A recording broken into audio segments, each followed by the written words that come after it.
Hello friends, welcome to smart kitchen. எல்லாருக்கும் வணக்கம். எல்லாரும் எப்படி இருக்கீங்க? இன்னைக்கு வீடியோவில் ஒரு ஹெல்த்தியான ரெசிபி தான் உங்க கூட ஷேர் பண்ண போகிறேன். இந்த சட்னி இட்லி, தோசை, உப்புமா, சாண்ட்விச் கூட சூப்பராக சூட் ஆகும். இந்த சட்னி அட்லீஸ்ட் வாரத்தில் 2-3 நாளாச்சும் செஞ்சு சாப்பிடுங்க. உங்கள் குழந்தைங்களுக்கும் செஞ்சு கொடுங்க. குழந்தைங்களுக்கும் ரொம்ப பிடிக்கும். இந்த சட்னி ஒரு இம்யூன் பூஸ்ட் சட்னினே சொல்லலாம். அவ்வளோ ஹெல்த்தியானது. சரி ஃப்ரெண்ட்ஸ், அதை எப்படி பண்ணலான்னு பார்க்கலாம். வாங்க வீடியோக்குள்ளே போகலாம். இப்போ ஒரு கடாய் வச்சுக்கலாம். கடாயில் 2 ஸ்பூன் எண்ணெய் விட்டுட்டு எண்ணெய் சூடானதும் 1 ஸ்பூன் உளுந்து சேர்த்துக்கலாம். உளுந்து செவந்து வந்ததும் 5 வரமிளகாய் சேர்த்துக்கலாம். சின்ன வெங்காயம் தோல் உரிச்சது சேர்த்துக்கலாம். பூண்டு 8 பல்லு, இஞ்சி 2 துண்டு இந்த மாதிரி கட் பண்ணிட்டு சேர்த்து நல்லா வதக்கிக்கலாம். இந்த சட்னிக்கு கண்டிப்பா சின்ன வெங்காயம் சேர்த்துக்கோங்க. அப்பதான் நல்லா டேஸ்ட் நல்லா இருக்கும். அதுவும் இல்லாம சின்ன வெங்காயம் உடம்புக்கு நல்லது. இதெல்லாம் ஒரு நிமிஷம் வதங்கினதுக்கு அப்புறம் கொத்தமல்லி தலையை க்ளீன் பண்ணிட்டு கட் பண்ணி வச்சுட்டு இதையும் ஒரு 2 செகண்ட் வதக்கிக்கலாம். அடுத்து புதினாவும் க்ளீன் பண்ணி வச்சுக்கோங்க, ஒரு கைப்பிடி அளவு. இப்போ புதினாவும் ஆட் பண்ணிக்கலாம். இப்போ இது டார்க் கிரீன் ஆகிற அளவுக்கு வதக்கினா போதும். ரொம்ப நேரம் வதக்கணும்னு அவசியம் கிடையாது. இது 1 செகண்ட் வதக்கி விட்டா போதும். புதினா டைஜஷனுக்கு ரொம்ப நல்லது.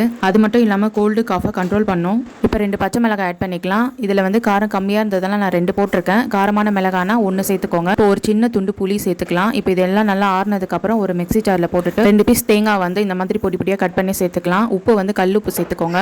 2 ஸ்பூன் உடச்ச கடலை, 1/2 ஸ்பூன் ப்ரௌன் சுகர் சேர்த்து இது எல்லாத்தையும் நல்லா பிளெண்ட் பண்ணிக்கலாம். தண்ணி கொஞ்சமாக ஊற்றிட்டு நல்லா ஸ்மூத்தாக பேஸ்ட் மாதிரி ஆகிற அளவுக்கு அரைச்சிட்டு வந்துட்டேன். இப்போ இது பவுலில் ட்ரான்ஸ்ஃபர் பண்ணிட்டேன். பாருங்கள், பார்க்கும்போதே கலர்ஃபுல்லாக எவ்வளோ சூப்பராக இருக்குது.